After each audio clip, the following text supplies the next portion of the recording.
How to fix WhatsApp glitch problem on Android phone. Hello guys, in today's video I'm gonna show you how to fix WhatsApp glitch problem on Android phone. First, open settings and then just scroll down until you find here apps, and now apps again, and here just type WhatsApp and click on it, and then scroll down until you find storage,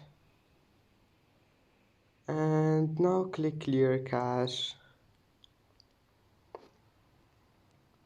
and then force stop, and that's it. Now just go back and try again, and if that doesn't fix your problem, just come back here and click permissions, and now just enable all of those here, and then restart your phone and try again, and your problem must be fixed. And that's it for today's video. Don't forget like and don't forget subscribe, and see you in the next video.